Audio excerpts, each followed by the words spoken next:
दोस्तों, कुरुक्षेत्र में कौरव और पांडवों के बीच 18 दिन तक लड़े गए इस युद्ध में केवल 18 ही महारथी बचे थे।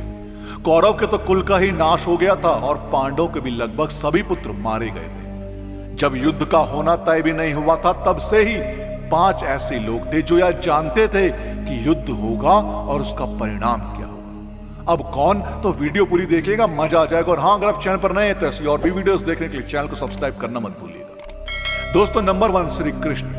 यह बात तो सभी जानते हैं कि श्री कृष्ण को युद्ध होने और इसका क्या परिणाम होगा, इसकी जानकारी पूर्व से ही थी। नंबर 2 भीष्म।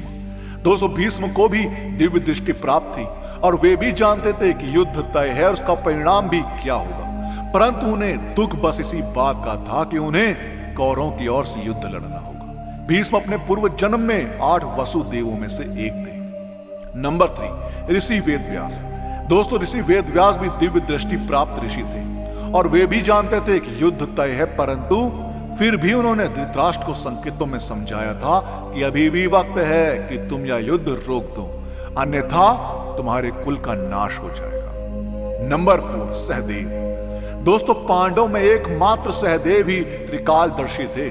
सहदेव ने उनके पिता पांडु के मस्तिष्क के 3 हिस्से खाए थे, इसलिए वे त्रिकालदर्शी बन गए थे।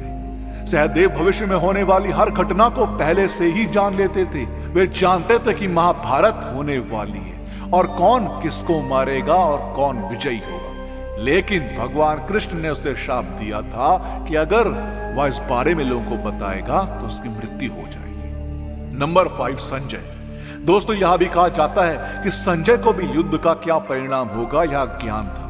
संजय को महर्षि वेदव्यास ने दिव्य दृष्टि इसलिए प्रदान की थी ताकि वह महल में ही बैठकर युद्ध को देख सके और उसका वर्णन धृतराष्ट्र को सुना सके। दरअसल महर्षि वेदव्यास से धृतराष्ट्र ने पूछा था कि ऋषिवर, यदि आप इस युद्ध का परिणाम बताने की कृपा करेंगे तो कृपा होगी। तब वेदव्यास जी कहते हैं कि जो वृक्ष छाया नहीं देते हैं उनका कट जाना ही उचित है। तब धृतराष्ट्र पूछते हैं कि कटेगा। यह सुनकर वेदव्यास जी कहते हैं कि इस प्रश्न का उत्तर उन्हें संजय देंगे। ऐसा कहकर वेदव्यास जी चले जाते हैं। कहते हैं कि संजय श्री कृष्ण के भक्त थे और वे धृतराष्ट्र के मंत्री भी थे, अतः उन्होंने कभी भी अपनी भक्ति को मंत्री से नहीं टकराने दिया। नंबर 6 द्रोणाचार्य। दोस्तों, कौरव और पांडव के गुरु द्रोणाचार्य भी जानते थे कि जिधर श्री कृष्ण है, जीत उधर के पक्ष की ही होगी। द्रोणाचार्य को भी दिव्य दृष्टि प्राप्त होने की बात कही जाती है, क्योंकि देवगुरु बृहस्पति ने ही द्रोणाचार्य के रूप में जन्म लिया था।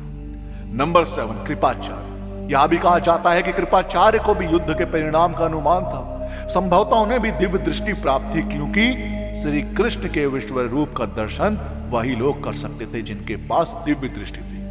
अब कृपाचार्य ने भी श्री कृष्ण के विश्व रूप का दर्शन किया। अब ऐसी ही एक और मजेदार वीडियो है कि आखिर क्यों श्री कृष्ण ने युधिष्ठिर को जुआ खेलने से नहीं रोका।